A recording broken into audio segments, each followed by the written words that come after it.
Bueno, la técnica de colocación de sonda nasogástrica para débito.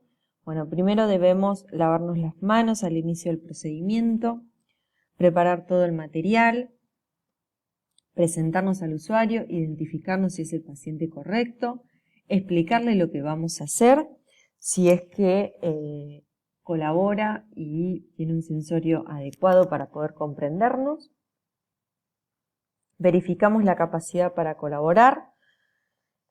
Evaluamos las fosas nasales, colocamos al paciente en posición semi-Fowler, ¿sí? Colocamos la salea y la palangana para proteger la ropa de cama en caso de que pueda tener algún reflejo nauseoso. Vamos a determinar la longitud a insertar, como lo ven en esa imagen, el punto de referencia es de la punta de la nariz hacia el lóbulo de la oreja y desde el lóbulo de la oreja hasta el epigastrio. El epigastrio está 2 traveses de dedo del ápex, ¿sí? Es decir, de la apófisis sifoide. Nosotros palpamos la apófisis sifoide, es parte del esternón. Bueno, cuando palpamos la apófisis sifoide, 2 o 3 traveses de dedo, hasta ahí es donde vamos a marcar la sonda, que sería el epigastrio. Marcamos la sonda con una cinta o con un marcador indeleble. Nos colocamos los guantes, lubricamos el catéter con la lidocaína y comenzamos a insertar la sonda teniendo en cuenta la curvatura natural, ¿sí? De la nariz. Dirigimos el catéter por la base del orificio nasal hacia la oreja del mismo lado. Pedimos al usuario, si colabora, que incline la cabeza hacia adelante cuando el catéter llega a la orofaringe y le solicitamos si beba agua. Eso es en caso de que colabora. Si no colabora, seguimos introduciendo y introducimos el catéter de 5 a 10 centímetros en cada deglución o cada 1 o 2 segundos, hasta la marca que hicimos de la sonda. Verificamos la correcta la colocación, aspirando el contenido gástrico, midiendo el pH o auscultando. Conectamos el catéter a la bolsa colectora, la dejamos por debajo sobre la cama del paciente, nos retiramos los guantes, aseguramos el catéter con una cinta adhesiva en el puente nasal tipo pantalón, es decir, sujetando la cinta en el puente nasal con la sonda nasogástrica. Limpiamos, ordenamos los elementos, dejamos confortable el usuario, nos lavamos las manos y registramos el procedimiento. Hay bibliografías en el video o en la misma bibliografía, también creo que dice fijar al pijama del paciente o la ropa del paciente. Cuando por ahí, fijamos a la nariz y luego alguna otra fijación para que no quede, para fijarla y que le permita ciertos movimientos y que quede más seguro. A la ropa del paciente no es adecuado porque si se olvida de la sonda o se quiere sacar la ropa o lo que fuere, en cualquier tirón se puede desplazar. Lo correcto sería a la altura del hombro hacer una segunda fijación para que quede más segura. ¿Cuáles son los métodos de comprobación? Bueno, tenemos la aspiración del contenido gástrico y medirlos con tiras de pH. El pH del estómago aproximadamente tiene un pH de 1,5, así que si esto nos da un pH más alto, podemos llegar a tener alguna duda con respecto a si está colocada o no. La realidad de la mayoría de los hospitales que no cuentan con tiras de pH, ¿sí? ¿Es un método de comprobación? Sí. ¿Se toma en los parciales? Sí. pero no es algo de lo que comúnmente nos encontramos a la hora de hacer las prácticas. La auscultación de ruidos hidroaéreos sí, es decir, inyectamos 20 o 30 mililitros de aire con una jeringa Tumi y auscultamos con el estetoscopio en el epigastrio. Si se siente un gorgoteo, quiere decir que está bien colocado. Y el otro método de comprobación que también se utiliza es la radiografía, que se utiliza generalmente en las sondas de alimentación, no tanto en las sondas nasogástricas a débito. ¿Qué vamos a tener en cuenta luego de colocar la sonda? Cualquiera sea el tipo de la sonda, en esto hago un paréntesis, no solo de la sonda nasogástrica a débito, sino también las de alimentación, cualquiera fuera el propósito de la sonda, vamos a tener que observar, en el caso de la sonda nasogástrica a débito, es el tipo de débito, ¿sí? La cantidad, la cantidad, el tipo, el olor, el color,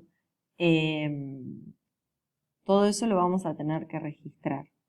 En el caso de la alimentación, lo mismo. Si tiene alguna regurgitación, si tiene una intolerancia a la alimentación, si está más distendido, ¿sí? Si le produce náuseas o vómitos. Todos signos, digamos, de alarma que nos pueda estar indicando que hay algo que no funciona, tanto en la sonda para alimentación o en la de débito, ¿sí? Si vemos también que no viene nada de débito, muchas veces debemos también corroborar si la sonda nasogástrica no se obstruyó y entonces no esté permitiendo bien el paso hacia la bolsa colectora. Bueno, otro método de formas de alimentación es a través de la gastrostomía o yeyunostomía. Estos dispositivos se utilizan cuando ya hay alguna patología, ¿sí? que sea el tipo de nutrición que lo va a necesitar por más de 6 u 8 semanas, ¿sí? Son soportes nutricionales prolongados, ¿sí? En patologías que no puedan recuperar la nutrición por vía oral. Por ejemplo, aquellas personas que tuvieron una ACV o algún accidente, traumatismo de cráneo que quedó con secuelas y que no pueden volver a la forma normal de deglución de la alimentación.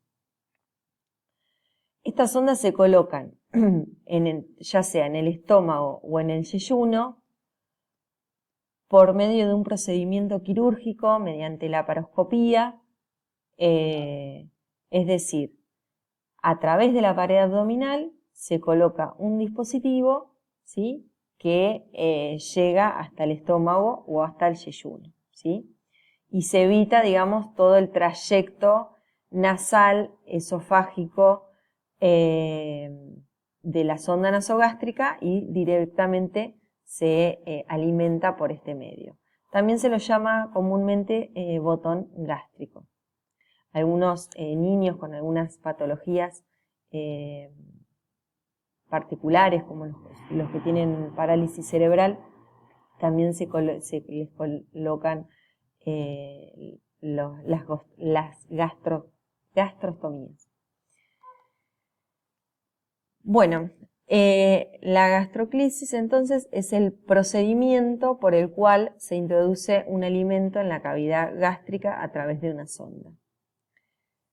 El objetivo es establecer una vía alimenticia en pacientes que no pueden ingerir por sí solo los alimentos.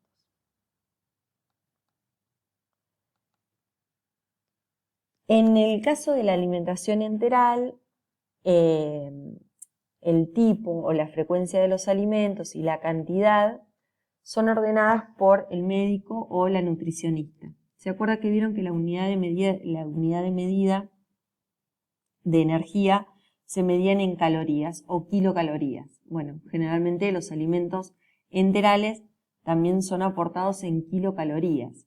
1 kilocaloría es igual a 1 mililitro. Por lo tanto, 1000 mililitros de alimentación enteral estará aportando 1000 kilocalorías al día. ¿Sí? Generalmente hace un par de años atrás se preparaban, ¿sí? Normalmente en las cocinas de los hospitales y se administraban en bolo. Generalmente ahora ya se administra de manera continua a través de bombas de infusión con alimentos ya estandarizados que vienen preparados, esterilizados por los laboratorios, que son estos. Acá tenemos el Nutrizón, el Survimed o el Fresubin, el Protein Intense. Vieron que tienen distintos colores y distintas funciones. Este es el Diazón, que es para pacientes diabéticos. El Protein Intense aporta una cantidad de proteínas mucho mayor que el Fresubin común o Nutrizón común. Entonces, cada una de estas fórmulas tienen características nutricionales específicas, ¿sí? Por lo tanto, eso también va a depender de la necesidad del paciente. Esto es un perfus, es decir, una guía de suero que se la va a conectar a estos alimentos y estos se conectan a las bombas de infusión y ahí se alimenta al paciente de manera continua. Esto es un receptáculo para pasar agua, porque muchas veces además del alimento es como si fuera una mamadera gigante, o un poco más grande que una mamadera, y por esos recipientes o receptáculos se administra agua en paralelo junto con el alimento enteral. Estas son las bombas de infusión que se conectan, ¿sí? Al paciente y a las fórmulas de alimento se programan en en mililitros hora, que es lo que nosotros vamos a infundir al paciente, y con eso se programa la infusión continua de nutrición enteral.